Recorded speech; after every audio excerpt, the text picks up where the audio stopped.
Hello everyone, I am Shahamila. I talk about the Potter's 5 Forces model. Potter's 5 Forces is a simple but powerful tool that you can use to identify the main sources of competition in your industry or sector.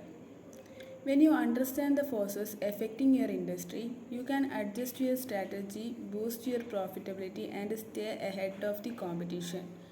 You can take fire advantage of a strong position or improve a weak one and avoid taking wrong steps in the future. According to Potters, there are 5 forces that represent the key sources of competitive pressure within an industry. They are competitive rivalry, supplier power, buyer power, threat of substitution, threat of new entry. Competitive rivalry. The first of Potter's 5 forces looks at the number and strength of your competitors.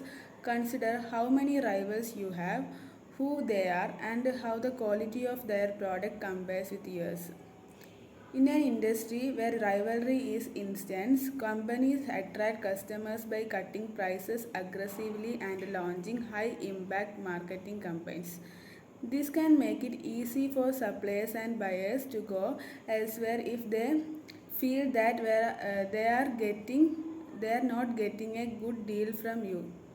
For example, if you were setting up a haulage business, you did like be entering a crowded market, you would have to consider many potential rivals, how much they charged and whether they were able to discount deeply. You did also need to think about their resources. You might be setting up to compete with the international logistics companies as well as local competitors. Second one is supplier power. Suppliers gain power if they can increase their prices easily or reduce the quality of their products. If your suppliers are the only ones who can supply a particular service, then they have considerable supplier power. Even if you can switch suppliers, you need to consider how expensive it would be to do so. For example, let's say your business idea was to manufacture electronic devices. You did have to assess your supply options for a range of specialist components. If one supplier dominated the components market, then they could raise their prices without worrying about their own competitors. This might affect the viability of your products. Third one is buyer power. If the number of buyers is low compared to the number of suppliers in an industry, then they have what's known as buyer power. This means they may find it easy to switch to new, cheaper competitors, which can ultimately drive down prices. Think about how many buyers you have, consider the size of their orders, and how much it would cost, cost them to switch to a rival. For example, buyer power is a significant factor in food retail. Think of large supermarkets that operate in a crowded, highly competitive market. This market has changed dramatically with the arrival of cheap, no frills food discounters. Shoppers have strong buyer power here. That's why supermarkets have coupon schemes, loyalty cards, and aggressive discounting to capture the largest share of buyers. These organizations in turn have strong buyer power with their own suppliers, using their influence to drive down the cost of food at the manufacturing level.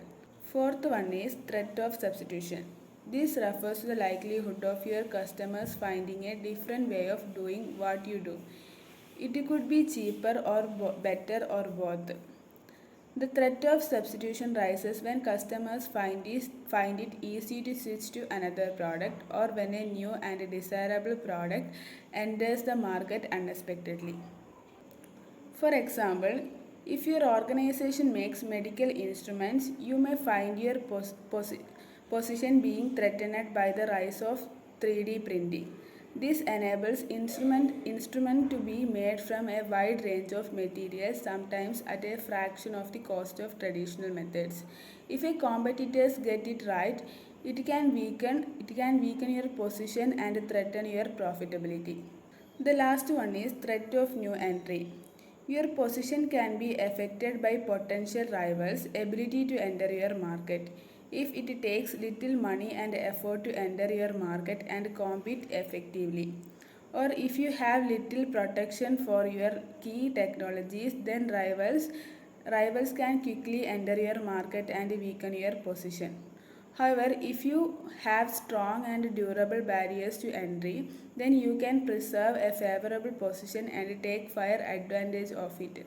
These barriers can include complex distribution networks, high starting capital costs, and difficulties in finding suppliers who are not already committed to competitors. Existing large organizations may be able to use economies of scale to drive their costs down and maintain competitive advantage over newcomers. If it costs customers too much to switch between one supplier and another, this can also be a significant barrier to entry, so can extensive government regulation of an industry. For example, even industries that seem to be well protected against new entry can prove to be vulnerable. For many years, high volume air travel was in the hands of a relatively small number of established airlines. The barriers to entry were formidable, startup costs were high, routes and takeoff slots were mostly grabbed by the big operators, and the industry was strictly regulated. Even so, some small operators did manage to break into the market, mostly by offering no frills, low cost travel to popular destinations and taking advantage of reduced regulations.